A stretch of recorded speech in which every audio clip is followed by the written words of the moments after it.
नमस्कार, ये आकाशवाणी पटना है। अब आप दीप्ति रमन से प्रादेशिक समाचार सुनिए। पहले मुख्य समाचार।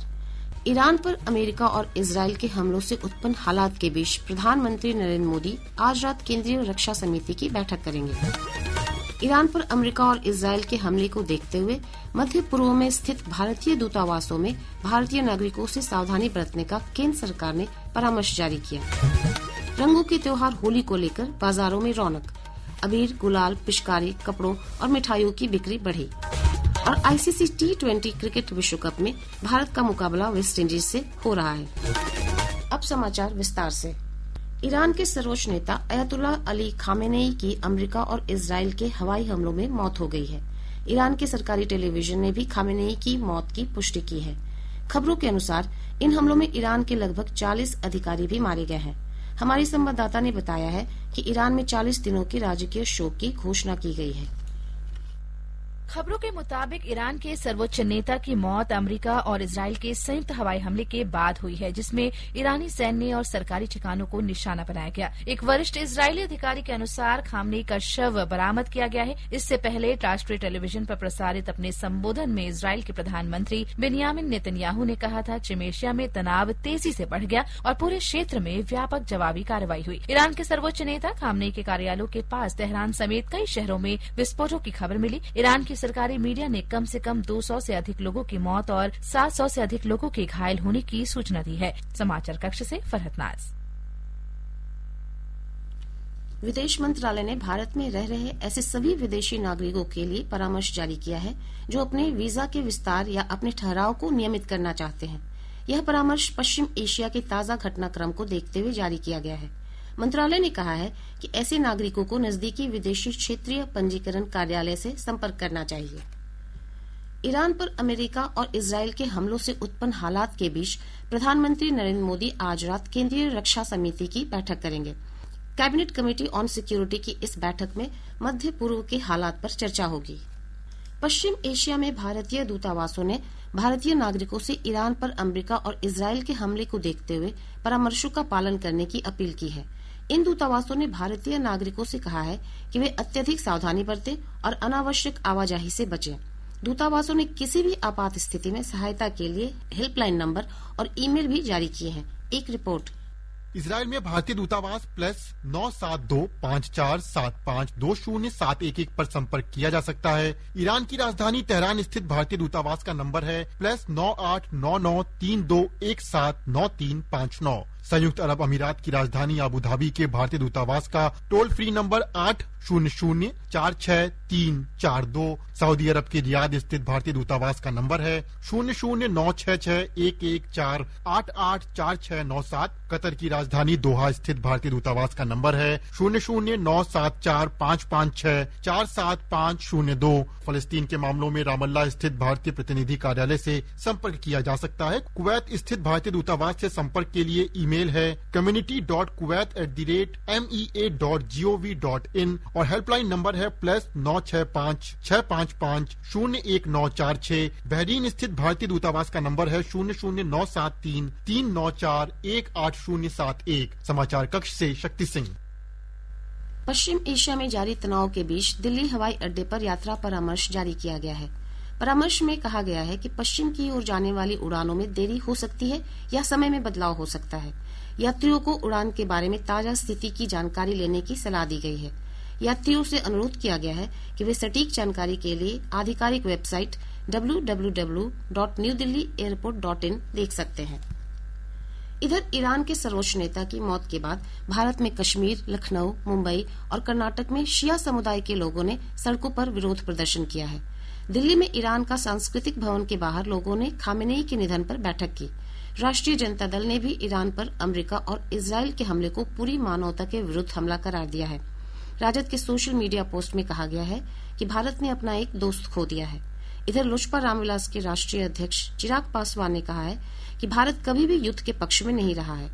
श्री पासवान ने कहा कि सिर्फ सार्थक बातचीत से ही सभी मुद्दों का हल निकाला जा सकता है।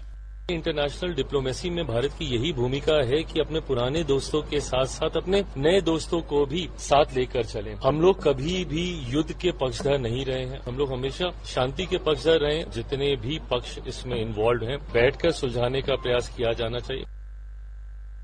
केंद्रीय माध्यमिक शिक्षा बोर्ड सीबीएसई ने पश्चिम एशिया में तनाव के मद्देनजर 2 मार्च से प्रस्तावित 10वीं और 12वीं की परीक्षाएं स्थगित कर दी हैं। यह फैसला Bahrain, Iran, Kuwait, Oman, Qatar, Saudi अरब और संयुक्त अरब अमीरात में मौजूदा परिस्थिति के मद्देनजर लिया गया है। बोर्ड ने कहा है कि स्थिति के आकलन के बाद परीक्षा की नई तारीख घोषित की जाएगी। विद्युत मंत्री मनोहर लाल ने कहा है कि देश में अब आवश्यकता से अधिक बिजली उपलब्ध है। आज नई दिल्ली में आयोजित कार्यक्रम में विद्युत मंत्री ने कहा कि आने वाले वर्षों में बिजली की बढ़ती मांग को देखते हुए 30 गीगावाट अतिरिक्त बिजली पैदा करने का लक्ष्य रखा गया है। उन्होंने कहा कि पिछले 15 वर्षों के दौरान ग्रीन हाउस गैस उत्सर्जन में 35% से अधिक की कमी आई है। पूर्वी चंपारण के कृषि विज्ञान केंद्र पीपराकोठी में समेकित कृषि प्रणाली मृदा स्वास्थ्य प्रबंधन विषय को लेकर 1 दिवसीय प्रशिक्षण का आयोजन किया गया। कार्यक्रम का उद्घाटन पूर्व केंद्रीय कृषि मंत्री राधा मोहन ने किया। कार्यक्रम को संबोधित करते हुए श्री सिंह ने कहा कि प्रधानमंत्री किसान सम्मान निधि और फसल बीमा जैसी योजनाओं की राशि सीधे किसानों के बैंक खातों में पहुंच रही है। उन्होंने कहा कि अब बिचौलियों की भूमिका कम हुई है और पारदर्शिता बढ़ी है। श्री सिंह ने कहा कि किसान क्रेडिट कार्ड और अन्य योजनाओं से किसानों की आर्थिक स्थिति मजबूत हुई है। प्रादेशिक समाचार आप आकाशवाणी पटना से सुन रहे हैं। ताजा समाचारों के लिए आप हमारे एक्स हैंडल AIR_News_ पर जा सकते हैं। मुख्यमंत्री नीतीश कुमार का आज 75वां जन्मदिवस है। उनके जन्मदिन पर पटना समेत पूरे राज्य में विभिन्न कार्यक्रम आयोजित किए गए हैं। जदयू कार्यालय के बाहर कार्यकर्ताओं ने केक काटकर उनका जन्मदिन मनाया। पटना के रविंद्र भवन में मुख्यमंत्री के जीवन और संघर्ष पर आधारित कॉफी टेबल बुक मीर कारवां का विमोचन किया गया। इस कार्यक्रम में राज्यपाल आरिफ मोहम्मद खान और मुख्यमंत्री नीतीश कुमार भी उपस्थित हुए। मुख्यमंत्री के जन्मदिन के अवसर पर कई कल्याणकारी योजनाओं की शुरुआत की गई। ग्रामीण विकास विभाग की ओर से आंगनबाड़ी केंद्रों में पढ़ने वाले 51 लाख बच्चों को पोशाक वितरित किए गए। जीविका दीदियों द्वारा तैयार पोशाक वितरण अभियान की शुरुआत पश्चिम चंपारण जिले के वाल्मीकि नगर और बगहा से की गई। वहीं भवन निर्माण मंत्री अशोक चौधरी सरकारी आवास में रक्तदान शिविर का आयोजन किया गया। प्रधानमंत्री नरेंद्र मोदी ने मुख्यमंत्री नीतीश कुमार को जन्म दिवस पर बधाई दी है।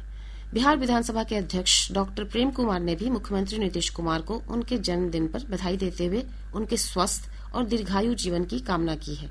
भाजपा के वरिष्ठ नेता गिरिराज सिंह ने मुख्यमंत्री को जन्म दिवस की शुभकामना देते हुए कहा कि उनकी अध्यक्षता में एनडीए सरकार बिहार का तेजी से विकास कर रही है। मैं नीतीश जी को जन्मदिन पर ढेर सारी शुभकामना देता हूं, क्योंकि बिहार के लिए नीतीश जी ने जो 20 साल में काम किया है एनडीए के मुख्यमंत्री के रूप में, वो इतिहास के पन्नों में स्वर्णिम अक्षर में लिखा जाएगा। वहीं लोजपा रामविलास सहित अन्य दलों की ओर से मुख्यमंत्री को जन्म दिवस पर हार्दिक शुभकामनाएं दी गई हैं। राष्ट्रीय लोक मोर्चा के अध्यक्ष उपेंद्र कुशवाहा ने मुख्यमंत्री के दीर्घायु जीवन की कामना की है। हाँ, मुख्यमंत्री जी को जन्मदिन की ढेर सारी शुभकामनाएं। भगवान उनको लंबी आयु दे, स्वस्थ रहें और जनता की सेवा निरंतर इसी तरह से करते रहें, इस बात की प्रार्थना ईश्वर से हम करते हैं। इधर विपक्ष के नेता तेजस्वी यादव ने भी मुख्यमंत्री को जन्म दिवस की शुभकामना दी है। तो चाहते हैं भाई वो स्वस्थ रहे, उनको जन्मदिन की जो है मुबारकबाद हम देते हैं और वो स्वस्थ रहे। रंगों के त्योहार होली को लेकर राजधानी पटना सहित पूरे प्रदेश के बाजारों में चहल पहल देखने को मिल रही है। राज्य में होली का त्योहार 4 मार्च को मनाया जाएगा। बाजारों में रंग गुलाल, पिचकारी, कपड़े, मेवा की खरीदारी खूब हो रही है। खासकर बच्चों के लिए कार्टून डिजाइन वाली पिचकारियां और इको फ्रेंडली रंग लोगों को आकर्षित कर रहे हैं। व्यापारियों के अनुसार इस बार प्राकृतिक और हर्बल रंगों की मांग पिछले वर्षों की तुलना में अधिक है। लोग त्वचा और पर्यावरण को ध्यान में रखते हुए सुरक्षित रंगों को प्राथमिकता दे रहे हैं। मिठाई बनाने वाले कारीगर भी होली के दौरान गुजिया, नमकीन और विभिन्न प्रकार की मिठाइयों को तैयार करने में व्यस्त हैं। कपड़ों की दुकानों में पारंपरिक परिधानों की बिक्री भी तेज हो गई है। होली के अवसर पर सुरक्षित और निर्बाध बिजली आपूर्ति सुनिश्चित करने के लिए ऊर्जा विभाग ने परामर्श जारी किया है। विभाग ने लोगों से अपील की है कि वे बिजली के खंभों, ट्रांसफार्मरों और बिजली की लाइनों के नीचे या उनके आसपास होलिका दहन नहीं करें, परामर्श में कहा गया है कि आग की लपटों से बिजली के तार और केबल के जलने या टूटने की गंभीर दुर्घटनाएं हो सकती हैं। ऊर्जा सचिव एवं Bihar state power holding company limited के अध्यक्ष सह प्रबंध निदेशक मनोज कुमार सिंह ने अधिकारियों और अभियंताओं को निर्देश दिया है कि होली के दौरान किसी भी सूरत में अनावश्यक बिजली कटौती न हो और सुरक्षा मानकों का सख्ती से पालन सुनिश्चित किया जाए। होली और रमजान को लेकर राजधानी पटना समेत प्रदेश भर में सतर्कता बढ़ा दी गई है। पटना प्रक्षेत्र के आईजी जितेंद्र राणा ने संबंधित जिलों के पुलिस अधीक्षकों को निर्देश दिया है कि संवेदनशील क्षेत्रों की पहचान कर उन क्षेत्रों में अतिरिक्त पुलिस कर्मियों को तैनात करें। साथ ही ऐसे इलाकों में ड्रोन और सीसीटीवी कैमरों के माध्यम से निगरानी का निर्देश भी दिया गया है। आईजी ने वाहनों की जांच में भी तेजी लाने को कहा है। आईसीसी T20 क्रिकेट विश्व कप में भारत का सामना आज वेस्ट इंडीज से हो रहा है। भारत ने टॉस जीतकर पहले गेंदबाजी चुनी है। ताजा समाचार मिलने तक वेस्ट इंडीज ने 7 ओवरों में बिना विकेट खोए 61 रन बना लिए हैं। भागलपुर पुलिस ने पीएम किसान योजना का पैसा लाभुकों के खाते से अवैध रूप से निकासी करने वाले गिरोह के 2 सदस्यों को मुजाहिदपुर थाना क्षेत्र के वारिसलीगंज मोहल्ला से गिरफ्तार किया है। जहानाबाद कृषि कार्यालय में 2 दिवसीय कृषि यांत्रिकरण मेला आज संपन्न हो गया। इस मेले में लगभग 35 लाख रुपए की कृषि मशीनों की बिक्री हुई। सहरसा के नौहट्टा थाना क्षेत्र के पिपराही गांव से गायब हुई 5 नाबालिग बच्चियों को रेल पुलिस की मदद से लखनऊ से सुरक्षित बरामद किया गया। पूर्णिया जिले के बायसी थाना क्षेत्र के दाल कोला चेक पोस्ट पर जांच के दौरान पुलिस ने एक वाहन से 1 करोड़ 20 लाख रुपए से अधिक के मादक पदार्थ के साथ एक तस्कर को गिरफ्तार किया है। नवादा जिले के कौवाकोल थाना क्षेत्र के दनिया जंगल में पुलिस ने छापेमारी कर 750 लीटर महुआ शराब बरामद की है। वहीं बक्सर के सिकरौल थाना क्षेत्र के निहालपुर से 1300 लीटर से अधिक विदेशी शराब जब्त की गई। और अब अंत में मुख्य समाचार एक बार फिर। ईरान पर अमेरिका और इजरायल के हमलों से उत्पन्न हालात के बीच प्रधानमंत्री नरेंद्र मोदी आज रात केंद्रीय रक्षा समिति की बैठक करेंगे। ईरान पर अमेरिका और इजरायल के हमले को देखते हुए मध्य पूर्व में स्थित भारतीय दूतावासों में भारतीय नागरिकों से सावधानी बरतने का केंद्र सरकार ने परामर्श जारी किया। रंगों के त्योहार होली को लेकर बाजारों में रौनक, अबीर, गुलाल, पिचकारी, कपड़ों और मिठाइयों की बिक्री बढ़ी। और आईसीसी T20 क्रिकेट विश्व कप में भारत का मुकाबला वेस्ट इंडीज से हो रहा है। इसके साथ ही आकाशवाणी पटना से प्रसारित प्रादेशिक समाचार का ये अंक समाप्त हुआ। आकाशवाणी पटना से अगला समाचार बुलेटिन प्रातः 8:48 से प्रसारित किया जाएगा।